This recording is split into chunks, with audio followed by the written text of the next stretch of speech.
He handed over the keys, and the guy receiving them had absolutely no idea what was happening. That moment right there broke something open, because this was not just a car, and this was not just a gift.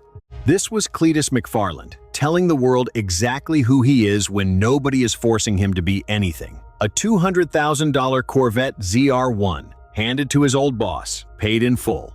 No cameras rolling for the setup, no PR team behind it, just Cleetus, a car, and a secret he had been carrying for months. And here is the thing nobody is saying out loud. This dropped right in the middle of the most turbulent stretch of his entire NASCAR journey. Not during some quiet off-season week. Right now.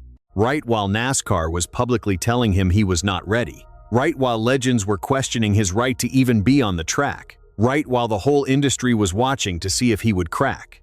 And instead of cracking, he showed up and bought his old boss a ZR1. That does something to how you see this story. So today, we are going to go through all of it. The gift. The Talladega rejection. What actually happened at Rockingham. Why even his loudest critics went completely silent after that race. And what Nashville means for where this entire thing is actually headed. Because if you think you already know the Cleetus McFarland story, you probably only have half of it. Let's start at the beginning of this specific chapter. Because the Corvette reveal was not just a cool YouTube moment, there was real weight underneath it. Cleetus did not walk up to Kyle Loftis and say, "Hey, I got you something." He built an entire false reality around it. For weeks, Kyle believed there was a Chevy press car situation happening. Something to do with filming content, testing the ZR1, standard stuff. He had no idea that Cleetus had secretly placed an order months earlier, spec'd to Kyle's exact preferences, picked it up from the National Corvette Museum, and had been sitting on it ever since. Cleetus even admitted on camera that they were living in a web of lies to pull the whole thing off. And the reason he went that far, the reason this was not just a quick surprise, was because of what Kyle actually did for him years ago. Cleetus laid it out in plain terms. He said, "All of my success I really owe to Kyle." Because Kyle called him Cleetus, which blew up on its own, and because Kyle never held him back. But then he went deeper than that. He talked about how he was working full-time for Kyle at a specific point in his life, and how instead of doing what a lot of people in that position would do, which is wrap their hands around the opportunity and try to own a piece of it, Kyle let him go. Let him build. Let him spread his wings and start his own businesses without trying to control or squeeze anything out of the deal. Think about what that actually means. Kyle had leverage. Kyle had access. Kyle could have made Cleetus's early growth conditional. He did not, and Cleetus has been carrying that around for years. The ZR1 was the answer. When the moment finally came where he could match the scale of what Kyle did for him, Cleetus did not overthink it. He just went and did it. The reveal itself was simple, but it hit hard. Cleetus waited until Kyle had been around the car long enough to feel comfortable, and then he said it straight. "We actually got this car for you." And then right after, "She's paid for. She's yours, buddy." Kyle's response was exactly what you would expect from someone whose brain refuses to believe what his eyes are seeing. He said he was speechless. He said he had no idea how Cleetus kept that a secret. And Cleetus told him quietly that giving him a ZR1 felt like an honor. That word, honor. From the guy who now has millions of followers and a real NASCAR career forming in real time. Saying it felt like an honor to give something back. That is not content. That is a real moment. But here is where the whole picture gets complicated. Because while that was happening, the other side of Cleetus's world was not nearly that warm. Just days earlier, NASCAR had publicly rejected his entry into the O'Reilly race at Talladega. Not a rumor, not a leak, a full public statement from NASCAR President Steve O'Donnell himself.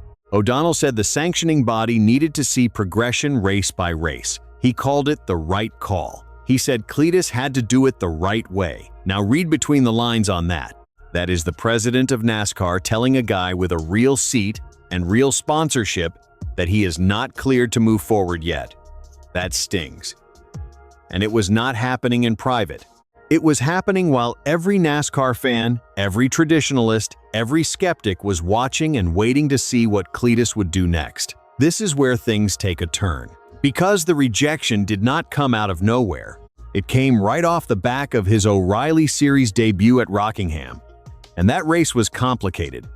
He finished 32nd, 6 laps down. He spun. He slid. He spent time on the apron.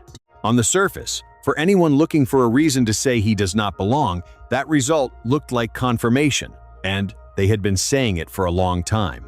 Kyle Petty, one of the most respected names in NASCAR history, had been especially direct before Rockingham even happened. He said, and this is close to his exact wording, "Do not come here if all you are is an internet sensation because you have got no place on a racetrack with those guys." That was the wall Cleetus was running into. Not just critics online, actual legends of the sport publicly telling him to stay in his lane.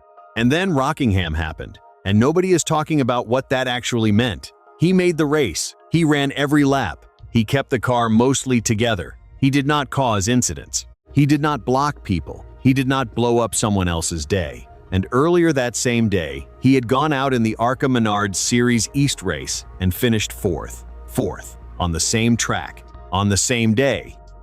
That is not a fluke. That is a guy learning in real time while everyone watches him under a microscope. After the race, Kyle Petty said something that most people glossed over but should not have. He said Cleetus did what he needed to do, that he ran every lap, that yeah, some of them were on the apron, but that he did not tear anything up and he did not get in anybody's way. And then Petty said the words that actually matter here. He said, "Cleetus, shut up guys like me." I've got to give him props. Stop for a second. One of NASCAR's most respected voices, a guy who had publicly questioned whether Cleetus belonged anywhere near that level, watched one race and then walked his entire position back, publicly. That does not happen often. And it says something about what Cleetus actually did at Rockingham beneath the surface-level finishing position. But nobody wanted to sit with that moment too long because Kansas was already coming. And Kansas added another layer entirely. In the ARCA race at Kansas, Cleetus went from 25th all the way up through the field. He got as high as 7th. He was running inside the top 10 with real pace and real control. And then the engine failed.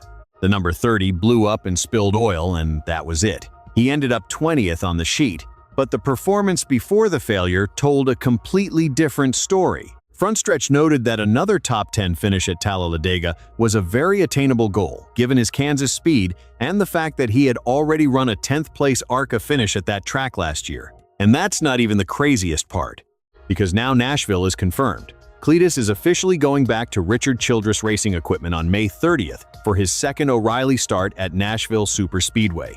Same car number, the 33. Same sponsor, Tommy's Express Car Wash.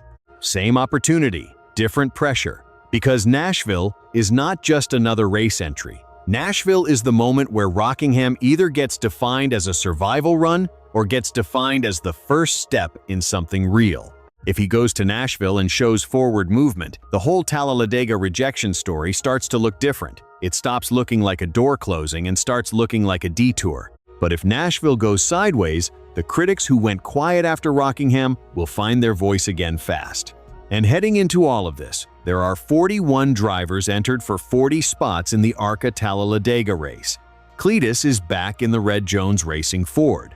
That race is Saturday, April 25th at 12:30 Eastern on FS1. So think about what the last few weeks actually look like when you stack them together. He surprises his old boss with a $200,000 Corvette, gets publicly rejected from the Talladega O'Reilly race by NASCAR's own president, shows enough at Rockingham to make Kyle Petty eat his words live, shows real speed at Kansas before a mechanical failure steals the result, gets announced for Nashville and RCR equipment, and now walks into Talladega ARCA with actual expectations around him, not just curiosity. That is not a normal story. That is not a standard rookie arc. That is something else entirely. Because Cleetus is not fully inside the traditional racing world, but he is not standing outside of it anymore either. He is somewhere in the middle of it, dragging one of the biggest audiences in motorsports content with him, learning every single lesson in public, absorbing every doubt in public, and still moving forward every single time. The ZR1 gift showed you who he is when the pressure is off. The Talladega rejection showed you the wall he is still hitting. And what comes next at Nashville is going to show everybody whether this whole thing is building towards something real or whether the doubters had a point all along. That question does not have an answer yet, and that is exactly what makes this the most interesting story in motorsports right now. So here is what I want to know. Was the ZR1 the most revealing thing Cleetus has ever done off the track? Or do you think Nashville is the race that actually defines this entire era of his career? Because I have a feeling both answers are going to surprise people.